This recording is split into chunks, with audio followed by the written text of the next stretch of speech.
Okay, in this video, I'm going to go over something a little different that I haven't really talked much about before, but it's squaring off corners. This is a technique that you want to use if you need to get in and out of a corner quickly. What I find though is a lot of people try to use this on outdoor tracks or bull berms that have a lot of flow, and you don't want to use this technique in corners that have a ton of flow in them. But this technique comes in very handy when you're riding arena cross, supercross, and fair style races. So I'm going to break down piece by piece how to square off corners.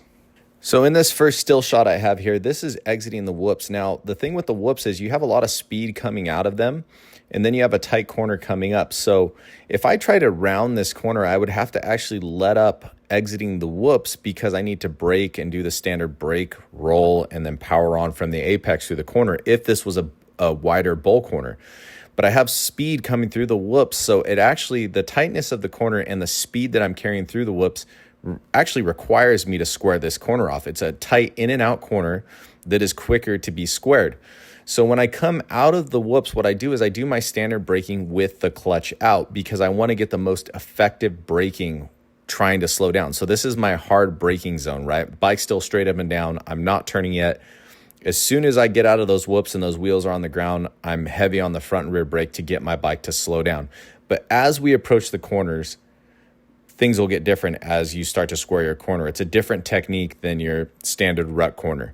So in the next picture, I'll show what happens. Okay, so now I'm approaching the base of the corner, and the most important part is the base of the corner. So right here, as I'm starting to approach the base of the corner, I have a finger on the clutch lever. I have my rear brake engaged, my front brake engaged. And when I approach the bottom or the base of the berm is actually where I pull in the clutch. Now, you don't want to pull it all the way in. You want to pull it in just enough to disengage it and then slide that back end around. And what you do is you actually lay off the front. You're not heavy on the front because if you got heavy on both of them, the bike is more prone to slide out from underneath you. So you're actually steering with the rear wheel here. And when I hit the base of the berm in the next shot, you'll see what I do is I pull the clutch in and I start spinning the back end around, but you only want to spin it to a certain point, and then I'll show what people overdo when they try to brake slide or square off a corner.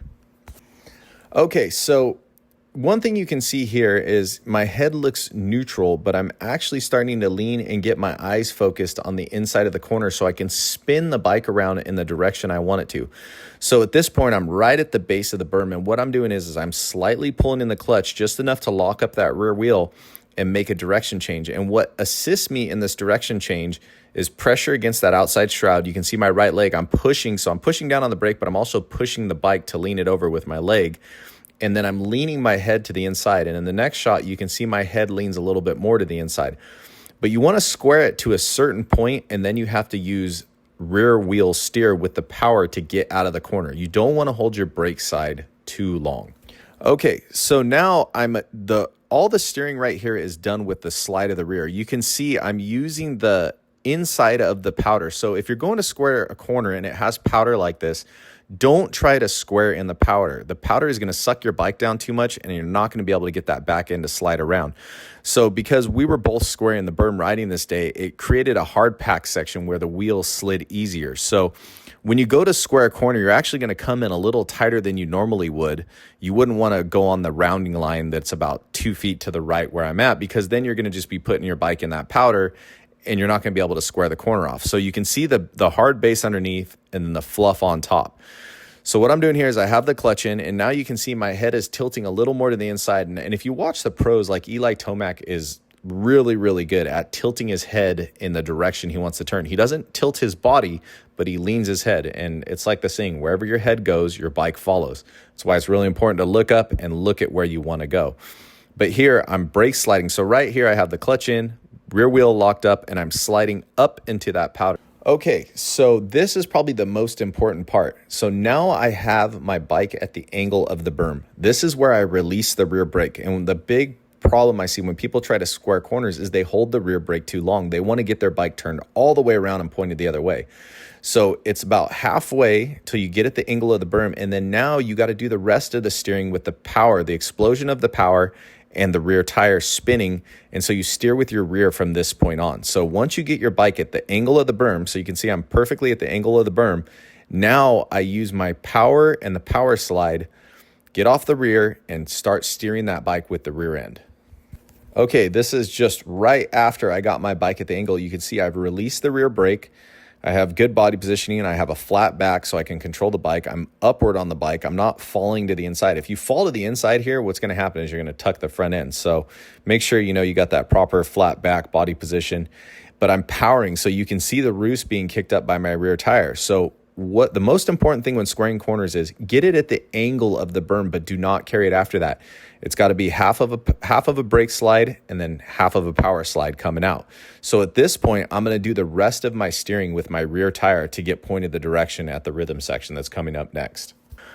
Okay, so here you can see, look at the angle that I made. If I tried to round this corner, you can see where my track is going through the corner. There is no way, the angle that I cut in is tighter than the length of my bike. So this corner here just requires squaring off. It's just the way the corner is designed. So if you try to round it and, be flowy through it, it's just really not possible. You're going to be tucking your front end, pausing in the middle of that corner and have to let off to get your bike to cut down. So that's why squaring is the better option in this kind of corner. And you can see, in this picture, look at the roost behind me. You can see where my power slide started, and then I was able to get my bike pointed back the other direction by steering with the rear tire.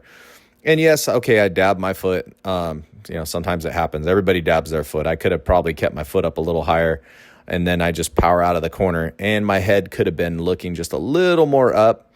But you can see I started the slide, I brake slid to the point where that roost starts, and then the rest of the steering out of the corner was with my rear tire. Under power. Okay, final shot. And again, you can see where the power slide started and the way I was able to get the bike to turn a really tight radius from where I started. You can see the beginning of the dark roost there. That's where I started engaging the throttle and sliding my bike around under a power slide. And then you can see how I got straight, and now I'm headed straight at that rhythm section that's coming up. So yes, squaring off is a corner that should be used sometimes, but not all the time. And what I find with a lot of new riders is they try to use this technique on every track they go to because it's easy, right? You pull in your clutch, you slide around, but it's very stop and go if you try to do it on most tracks. But like this track here, coming out of the whoops, I'm going down the middle to the left of the whoops. I'm coming in with a tight angle, so I'm making that berm even tighter than it needs to be. So I need to use this technique to get pointed back quickly and get going the other direction. So if you're riding fair tracks, supercross tracks, arena cross tracks, there are going to be some times where you have to use this technique, and especially in a berm like this because it's not hard packed or tacky. It's got that loose soil on top, so it's easy to slide that back end around. Trying to round this corner is just not going to be fast. It's too tight and too quick of a direction change. So yeah, that's how you square corners. And if you find a track that's got a really tight direction change bull berm like this and a little bit of fluff on top, go out and practice it. It's a really good technique. Use it sparingly, but sometimes it is the quickest way through a corner.